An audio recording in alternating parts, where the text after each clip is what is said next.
कि नया नया गावा ना के नया होठ लाली होठ चाटो चाटो। क्या बात है, क्या बात है।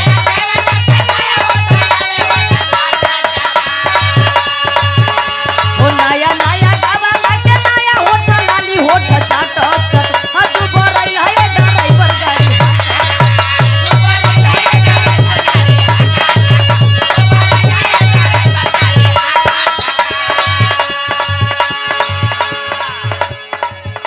और ये देखे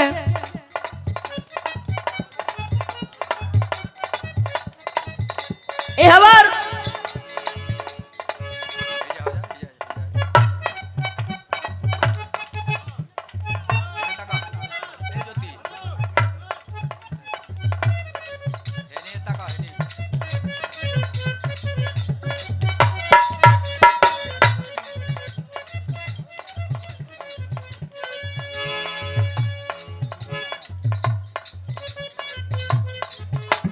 और देखें ये सुंदर गिफ्ट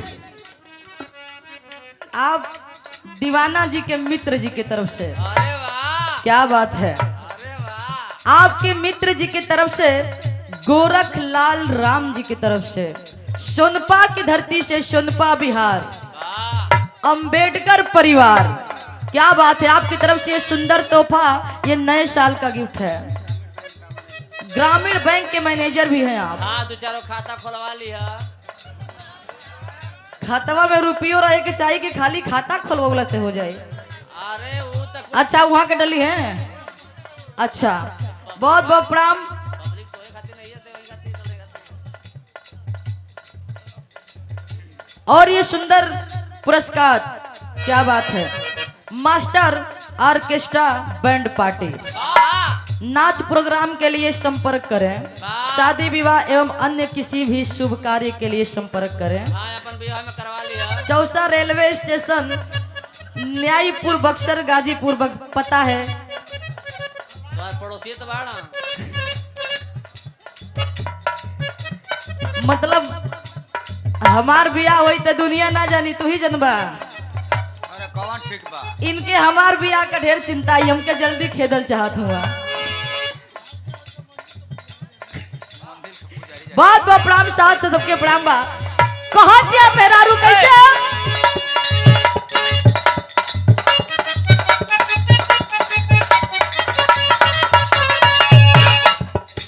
कि नया नया गावा ना के नया होठ लाली होठ चाटो चाटो।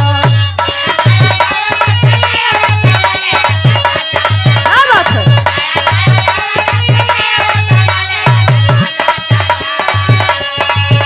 अरे नया नया गावा ना के नया होठ लाली होठ चाटो चाटो। तू बोराइल है ड्राइवर गाड़ी।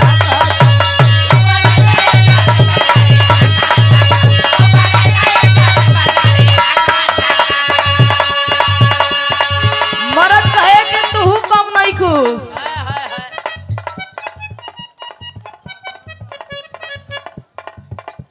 दशरथ राम जी दशरथ बाबा शुक्रवलिया की धरती से।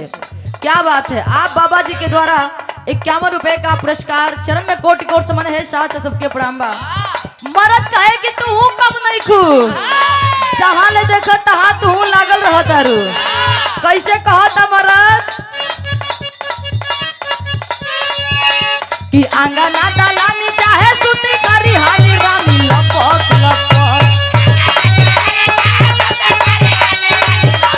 क्या बात है।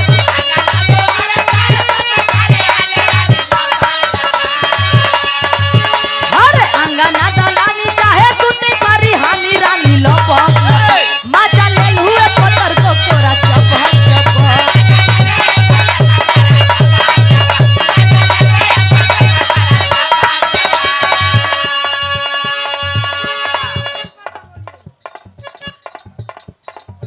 अच्छा फूल पत्ता हमके बोले के पड़ी। आप बड़े भैया प्रोपराइटर संतोष बेंजू वादक मास्टर साहब आप ऑर्केस्ट्रा बैंड पार्टी कुल तो पढ़िए दे रही है भैया। एगो नंबर में तो बाकी रहल। हाँ उनका डांसरवा का कहानी सब बोल रहे। तो आप लोगन नंबर भी नोट कर लीजिए 7654849822। एगो नंबर संपर्क कर खातिर काफी बा। आपकी तरफ से ये पुनः 51 रुपए का पुरस्कार बहुत बहुत प्रणाम, साथ साथ सबके प्रणाम बा, आशीर्वाद के प्रतीक्षा बा। मेहरारू कहे कि मेहरारू को लैसन लसहरा है हो कि जितने तू चिपकत जेबा उ छोड़े का नाम ना ली है। बतावे कैसे मेहरारू?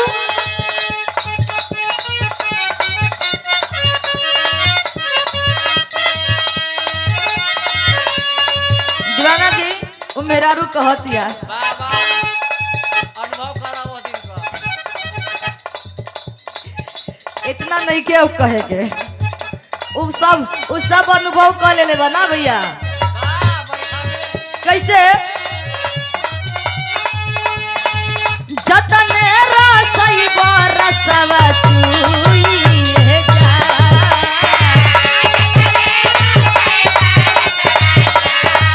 क्या बात है वाह।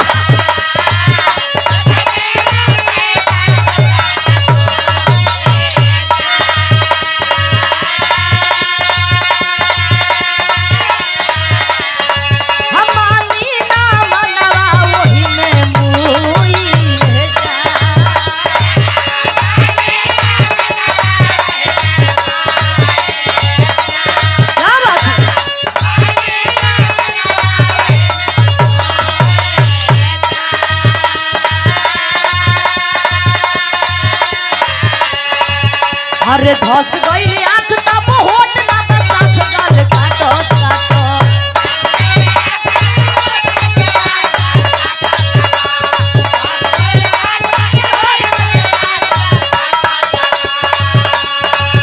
अरे धस गइल आंख तब होत ना बसाख गाल काटो काटो। तू बरैल है ड्राइवर गाड़ी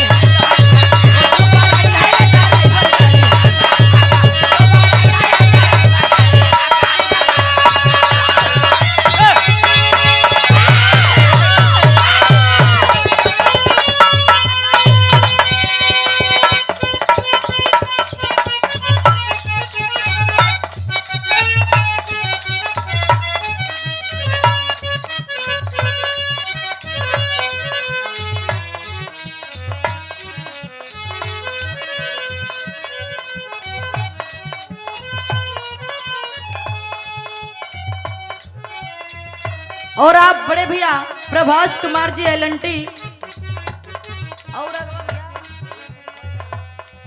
एलएनटी फाइनेंस ब्रांच की ओर से सुंदर माला और ये 100 रुपया दे करके सम्मानित किया गया। बहुत बहुत प्रणाम, साथ साथ सबके प्रणाम बा, आशीर्वाद के प्रतीक्षा बा। कुछ रउआ कहल चाहता नहीं कह के आई आई।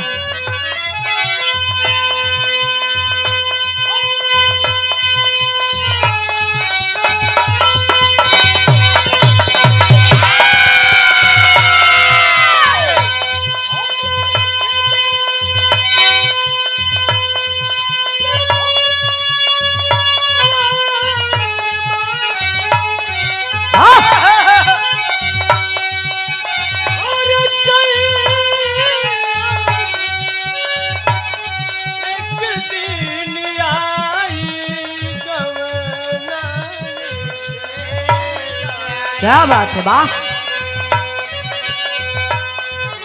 रखी दे सिंहोरवा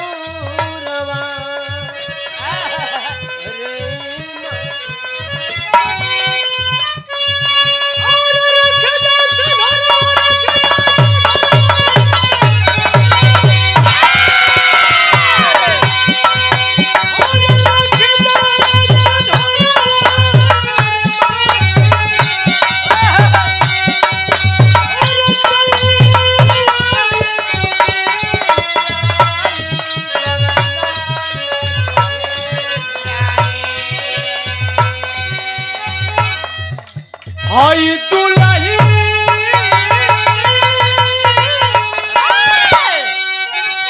और दुल्ही वाह।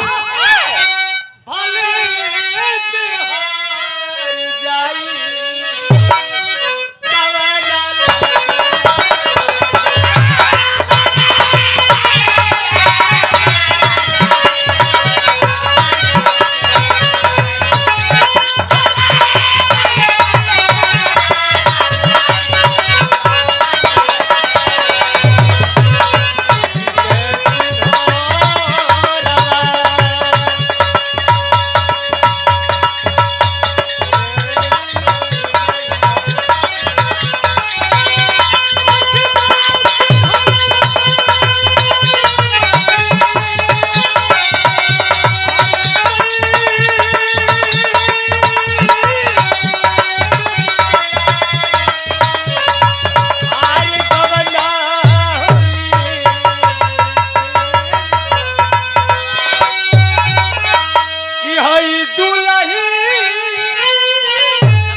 और पैक्स अध्यक्ष के सदस्य